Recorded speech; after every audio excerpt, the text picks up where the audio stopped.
Level 3, no weapons, and focus on combatives and defense. No weapons. Well, there are no weapons in level 3. I just told you that. The only thing is stick work in level 3. Blunt object work. And your combative focus is limited. Remember, it's only 1 hour class. In level 3, I believe there are 38 techniques in level 3 that we have to get through over and over again so that you have seen them and you understand them and you're proficient at them on your test. So that's why we keep telling students, you need to get back into a level 2 class, you need to get back into a level 1 class, and now take this new combative class. We're going to focus on weapons work as well. 4, 5, and 6 has the majority of weapon work. Absolutely, positively, yes. You have a ton of gun work in levels 4 and 5, and a ton of knife work in levels 4, 5, and 6. So why have a phase program at 3, 4, and 5, and not 4, 5, and 6? Man, I've answered that question 4 times.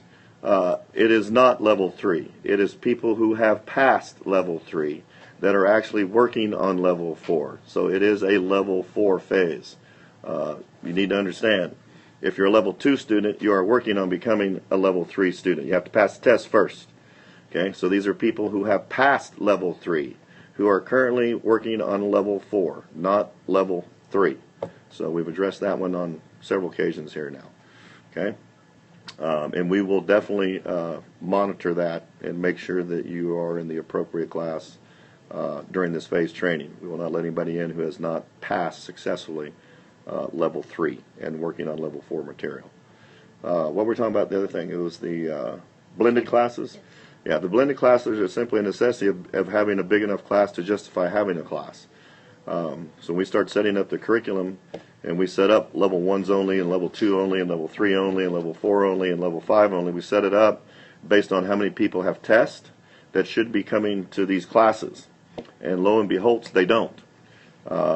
Somewhere we lose them in the dryer with all the socks after they test. I don't know where they go, to be perfectly honest with you, and nor does any other Krav Maga licensee in the system, and they'll all agree with this. If there's any online, they will agree with me.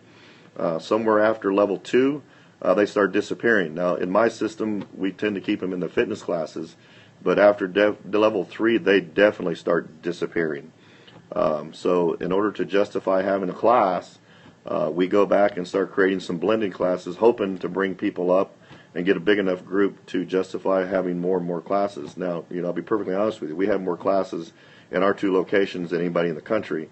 Right now we run 168 classes, thereabouts, a week between our self-defense and our fitness classes. And there are days that 2 or 3 people show up in Krav Maga.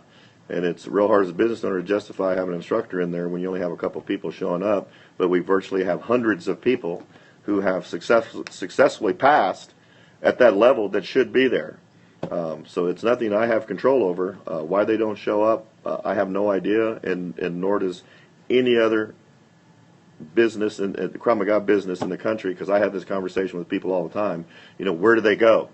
And we're not sure. The only thing that we have discussed is that we're a very aggressive system, and there's just a point where people don't want to train that hard any longer. There's just a handful of people who do, and maybe that's it, but we're not going to fluff up the system and change it just to make people happy because we're going to ease up on how hard we train.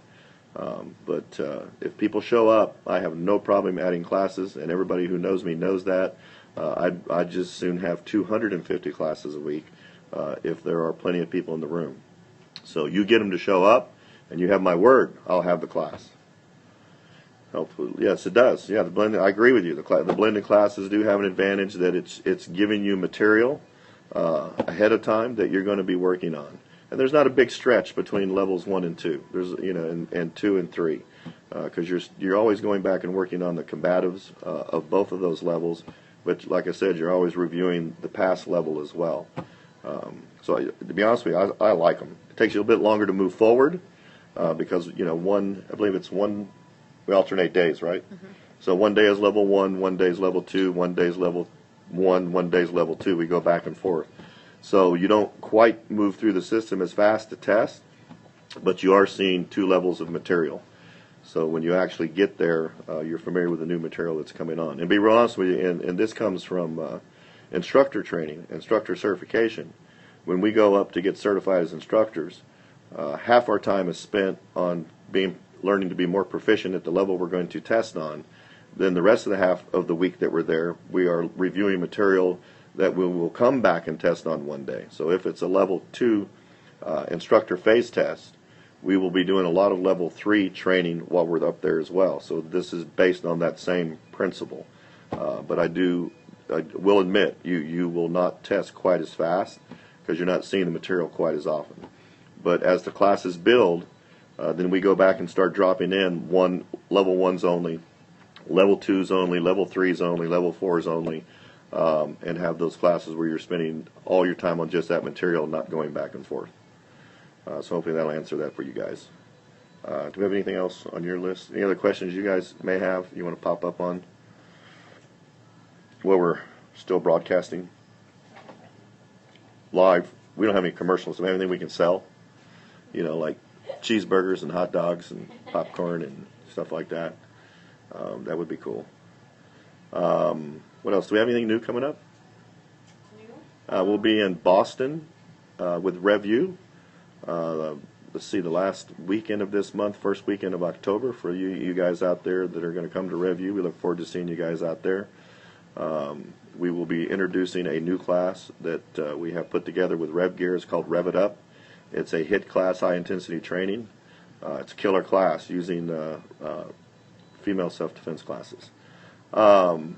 Anyway, female self-defense classes. We do them in spurts. We do a ton of women's-only seminars, a lot of those. We do 4 a year for Rape Crisis Center, big ones, where it's a fundraiser for them. We do at least 3 to 4 more a year for women only on special circumstances, special situations that may come up. So I know we're good for at least 8 a year, probably at least, women's only seminars.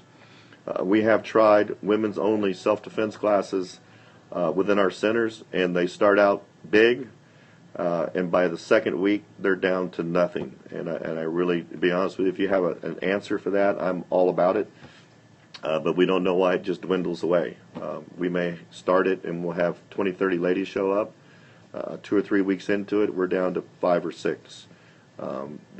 The pattern is they stay in the co-ed classes much longer than they stay in the women's only classes. And I just have to think it's the mentality of they're in there training with men, and more than likely that's what they're going to be attacked by.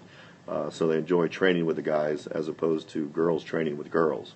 That's my personal and professional opinion. I don't know that's for a fact, but that's sort of what I've seen over the last 12 years. But we have tried it over and over again, and it simply doesn't work. We actually did 2 6-week classes, workshops, just a couple months ago, and it was exactly the same thing.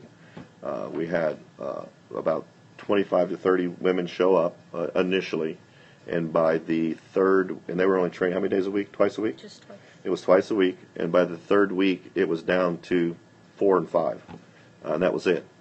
And once again, I can't tell you why. I mean, other than the fact that we're a very aggressive system. You guys know that if you're in Krav Maga, and I just think sometimes that just becomes overwhelming for women when they all of a sudden have bruises on their elbows and a few bruises on their necks, and their knuckles are scratched up a little bit.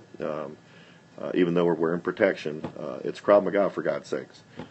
And I just think that a lot of times that women don't understand why we train so hard. Sometimes frustrating if, for instance, class level 2 techniques, but students level 3 are without gear. I agree with you.